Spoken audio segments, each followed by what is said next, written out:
waaye tamit diggante Sonko ak Diomaye jamono ji umpale woo leen ne diggante bi am na ñagas-ñagas yoo xam ne ku ci nekk yaa ngi ci yëy di ci yàbbi waaye tamit lu soxal gestion wu le président Macky Sall moom tamit doon na ko xam ne ku mieux placé la pour indi ñu ci ay waxtaan loolu lépp dinañ ci ànd waxtaan ci ak moom professeur ñu am mbégte bu baax a baax ci dalal bi ñu dalal ñu bàyyi la nga nuyoo ak ñi ñuy seetaan.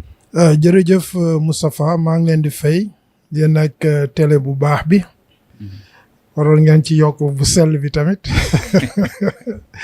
ndax wax dëgg yàlla seen analyse yi ngeen di def maa ngi leen di suivre bu baax muy télé boo xam ne au moins xam-xam dina fa génn. di jafe ci télé yi léegi xam-xam. parce que journaliste yu xarañ ñoo fa nekk xam seen liggéey te wax dëgg yàlla audience bi aussi mu ngi leen di topp.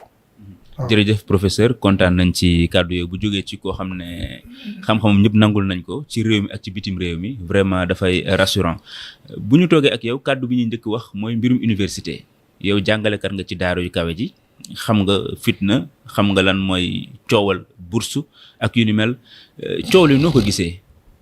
xam nga suñu système éducatif moo bon déjà. baaxul dès le départ baaxul. système éducatif sénégalais.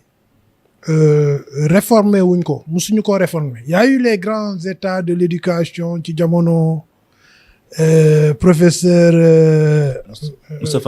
Moustapha Sourang même bien avant lui Iba Der Thiam def nañu des états généraux qui on n'a jamais appliqué les conclusions de ces états généraux. Donc qu'est-ce qui s'est passé? C'est des accumulations de manquements, d'accumulation de malgestion, accumulation ba ci les curricula enseignés à l'université la ñu war a changer. Nous faisons partie peut-être des 50 premières universités de l'Afrique, mais aussi soo xoolee par rapport à nos curricula enseignés dans nos universités, nous faisons partie des derniers en termes de performance. soo xoolee bu njëkk ba suñu intellectuels yi fa ñu daan egg à des niveaux de responsabilité nationale eggatuñ fa. loolu lan moo ko waral les compétitions mondiales qu'on fait Sénégal ci ndaare yi lay jël wala du participer. donc loolu yëpp li ko impacté mooy on a une éducation à refaire nag dès la maternelle. soo jëlee dès la maternelle nga réformer ko former la secondaire former l'université former le post universitaire là tu auras une université parfaite. Deuxième manquement les étudiants mais musuñu kaas si jàngale bi ñu leen di jàngale musuñu wax ne professeurs yi dañu manqué musuñu wax ne curriculum bi ñu leen di jox baaxul. musuñu kaas si d'ordre pédagogique. lu ñuy kaas. xaalis rek dañu. est-ce que du condition moo metti moo tax. waaw mais justement c'est-à-dire lan la ñu def ba egg ci condition yu metti c'est ça qu'il faut rectifier. moi j'avais proposé à Abdoulaye Wade que ñu def des universités privées que l'étudiant au lieu que ñu koy jox des bourses gratuitement dañ ko koy lebal.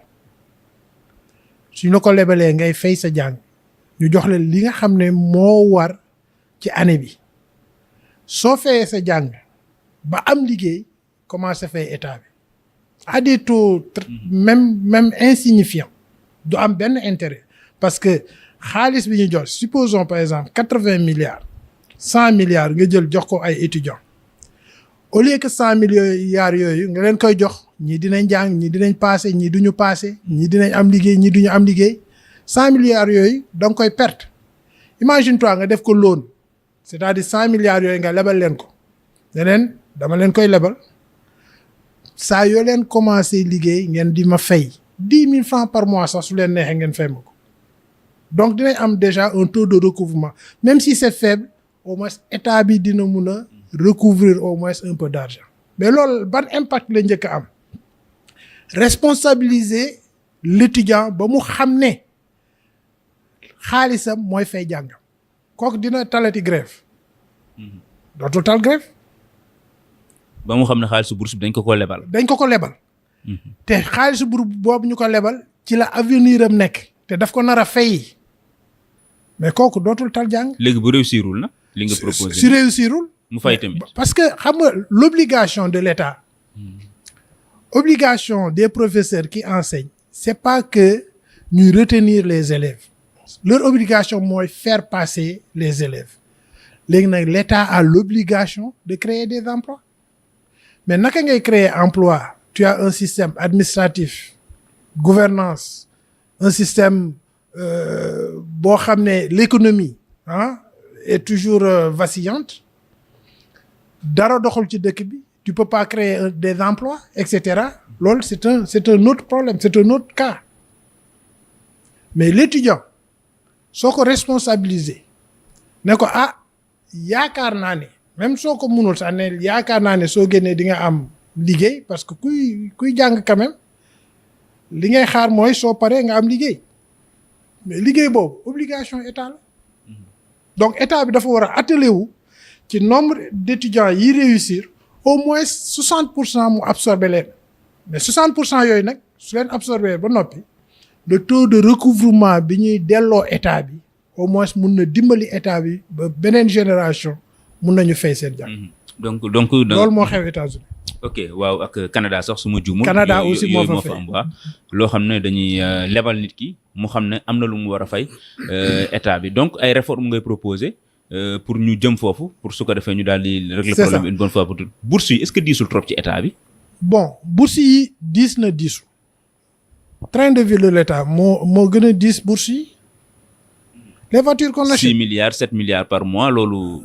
les voitures qu'on achète le carburant de l'État les locations des agents de l'État dans des locaux yoo xam ne ils payent am na temps boo xam ne rien que le FONGIP payait 10 millions par mois ci ay locaux yu mu jëloon combien d'agences jusqu'à présent combien de départements combien de services ñoom ñooy fay loolu yëpp soo ko jëlee quand même c'est plus lourd que les bourses des étudiants mais dañu war a reformuler la façon d'enseigner les curricula enseignés dans les écoles des réformes profondes de l'éducation ba nga xam ne ce que à la fin de la journée ce que l'étudiant et l'enseignant vont avoir au moins dina am une corrélation adéquate pour pouvoir au moins sauver notre université. Okay. Mais tout est faux, tout est à reprendre.